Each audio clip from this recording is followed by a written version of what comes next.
Okay. So we have the Two of Cups. That's a connection. That is a connection. It's a huge connection. It's very fated, like two people that feel the same way about each other. But where is it going? It's interesting because Taurus got something similar. So you might be dealing with a Taurus here, but there's a profound connection between two people. But at this point, we don't know where it's going, right? I always say that the Ace of Cups happened. We knew we had a cup, what we had to offer. Now we meet someone else and wow, look, they've got the cup as well. And it's the same cup as ours. So we're on the same page. We feel the same way. But what is it that we feel, right? And that's this week, getting to the bottom of that. And that kind of feels like what you want. You want to know the truth about this situation. Because we have the Ace of Swords coming up at the heart of your reading. Now, this may be a completion of a cycle. I'm going to say this. For some of you, this is figuring out if a connection is still there after a really difficult period. Because when the Ace of Swords comes up, the implication is that one cycle's being completed with the Ten of Swords and now a new one's beginning. But this is a new way of thinking. And bless you, Cancer. It feels like you're trying to be very clear-headed about this. Very direct, very clear. Like, what do I want out of this? Not really... I mean, apart from the Two of Cups and the Three of Cups here, there's no like real emotional energy coming up. The main kind of the pillar in the middle is this very kind of air, solid, logical. What's going on here? What's the truth? Let's communicate about this. Let's talk about this. And it kind of feels like there's been communication here. So either in an existing connection, and just to be clear, yes, for a lot of you, this is going to be romantic, but this can be, I mean, we have somebody else got the Two of Cups and the Three of Cups. I don't remember who it was. I think it was Taurus. That's very platonic. Like, there's love there, there's support there. But I always say that, right? Love is all kinds of love. We're the ones that dictate that, you know, different kinds of love. But love doesn't differentiate. Love is love. So you're trying to get to the truth of this. You're trying to figure out what's actually going on here. Are our cups actually the same? Are we really on the same page? Yes, even if we both feel the same way about each other. Free will, right? What are we going to do with that connection? And the Ace of Swords is communication. It's victory through clarity and the truth. What is the truth here? And it feels like your victory, you would have a victory in this if you could just figure it out, if you just knew what the truth was. And this is going to be a kind of strange thing to say, and I hope I can do justice to explaining it, but we have the Eight of Wands coming up in the past. Now, yeah, this is about opportunities, but I kind of feel with this is communication. There's been some kind of messages. There's been some kind of pickup in the energy of whatever this is. And whatever that conversation was, or whatever this represents for this connection, is great. You know, there was communication, there's back and forth. But what does it mean? You know, what does it mean? If there was connection, flirting, whatever it was, whatever this represents for you. Now, this could be last week, last month, last year, but I don't know. I'm getting a more kind of recent energy with the Eight of Wands here. Or maybe you used to communicate really well and now you don't. And you're trying to reconnect, you know, a new cycle beginning, a new way of thinking, a new way of communicating, a new way of going forward. But why the defensive energy? We have the Seven of Wands here. Now, for some of you, this is, I don't know, this could be some like in the middle of the week, some point, you kind of get this sense of, I don't know what's going on, you know, and you get kind of defensive. You don't know what's coming at you with the Eight of Wands. Well, this was kind of said there, but you're taking a step back. Think about it. That's an 8. We're going to a 7. So why are we taking a step back? For others of you, you're actually defending the relationship. I don't know. Is this to do with your network of support, your groups of the people around you? Do you think they won't accept your relationship? Because the Seven of Wands is knowing what you stand for. I mean, you can only stand your ground if you know what your ground is. This is mine. You can't have it. Back off. That's Seven of Wands. I mean, he's not going to let those people pass, you know, whatever's coming at him. He's not going to let them pass. Now, I just want to say this, and I don't always say this with the Seven of Wands, but it's just when we have the 8 here and the 7 coming up here, this can be the perception that we're being attacked or that there's things coming at us. But in the 7 of Wands, we never actually see anyone. We don't see the other people. We just see the wands. So is there a reason for that? Are things as bad as they seem? That's the whole point of this reading, right? That's getting to the truth of this. What is going on here? So what I would say to you is, as much as there's a connection, figure out where you stand in this. I get so often people, I mean, and it's a question that I don't do. It's in my pre-booking information. I do not answer that question is, how does he or she feel about me? How does she feel about me? Because it doesn't mean anything, guys. You know, people have free will. They can take that connection everywhere. Some people get overwhelmed by it. Some people, they want to go with it. Some people decide, well, this connection's great, but it's distracting me from my work. And someone can make that decision in a moment. Like attracts like. That's the whole point. Your cups match. So as soon as you figure out what you're doing with your cup, that kind of helps the situation always. So I always say, focus on yourself. Know what your truth is. What's your truth? And are you ready to speak your truth and say, well, this is how I feel about this? Because I don't think this defensive energy is not going to last. It's about knowing where you stand in this connection. And look at what comes up going into the future. We have the Queen of Swords. The Queen of Swords is someone who knows her own truth. She knows her mind. Here we've just got the sword. It's just the beginning, right? The opportunity to speak our truth. The opportunity to find out what's going on, to communicate. But here she's picked up that sword. She's picked it up and she's like, well, this is my truth.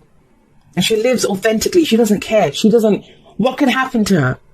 She's been through too much not to speak her truth, not to be there and stand in her truth. You don't have to defend what your truth is. You can step forward with your truth and not just speak your truth, but demand the truth. Don't give me bullshit. Don't kind of speak riddles and stuff. Although, the Eight of Wands, I'll say this, when the Eight of Wands shows up, it's pretty direct. It's clear communication. There's a purpose for that communication. Now, you may not understand what that purpose is, and that's what I'm kind of getting. It's as clear and direct as it is. It's like, where are we going with this? What does that mean for this connection? And something about it has you feeling defensive or wanting to defend something. But I like this. Going forward, that's what the advice is like, to pick up that sword. Pick it up. The way to get the truth is to speak the truth.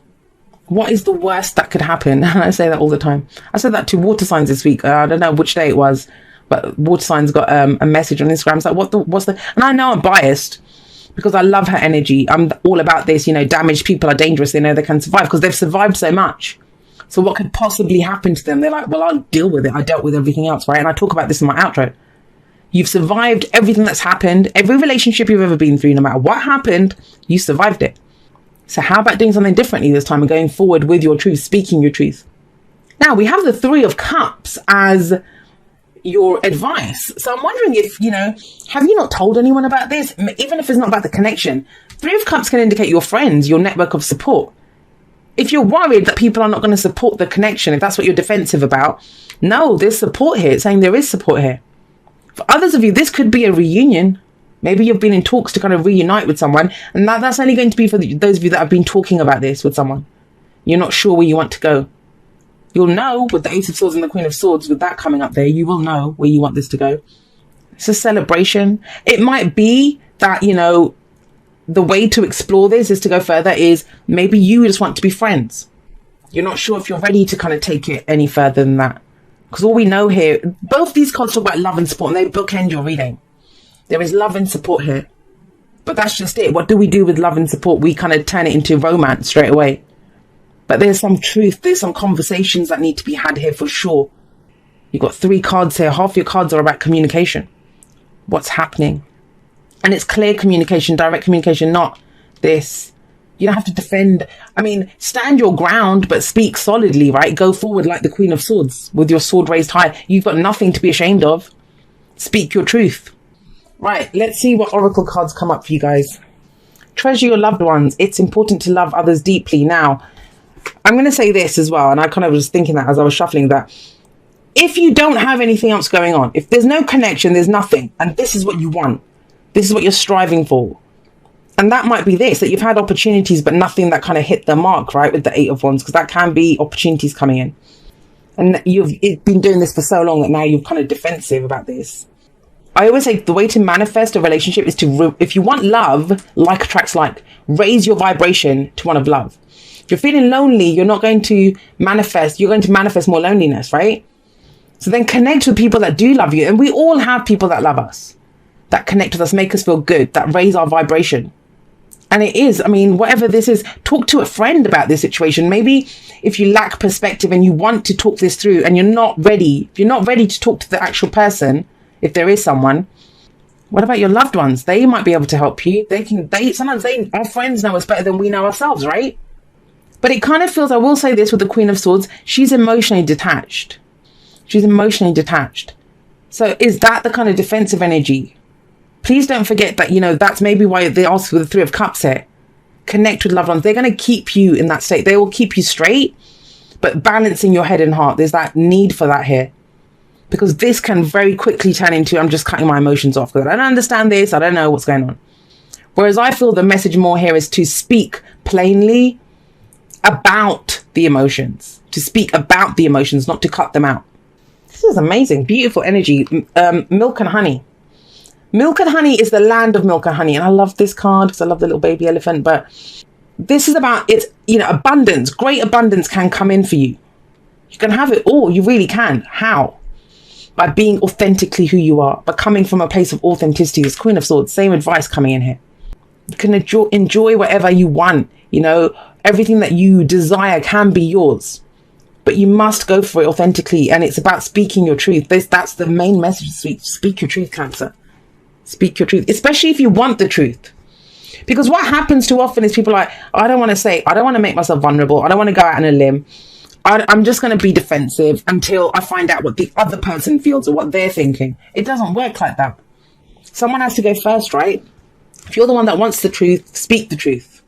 Okay, it says, dearest you, we here on the other side have one important thing to declare. Sorry, should laugh at you. But yeah, we have one important thing to declare. Love is the answer to literally everything. We don't necessarily mean romantic or erotic love, and that's kind of what feels like you're getting to the bottom of here. Although they are wonderful, but something above and beyond that.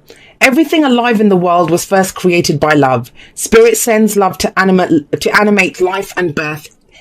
Say that again. Spirit sends love to animate life and birth it into existence. Love is without conditions, and it is based in reverence and a fierce and joyful respect for life. Love thrives when you focus on it. You know, treasure your loved ones. And we want you to turn away from anything that causes it to wane. Love is when you no longer see yourself as other, separate from, better or less than, etc. When you act as love, you give permission to the world to thrive and grow as it will. Can you let go of what is not love and ask, what would love do? Love is waiting for you always and forever. We just adore you over here. And that's very much, that's this, right? This is being surrounded by love, celebrating love with loved ones, friends, family, whatever.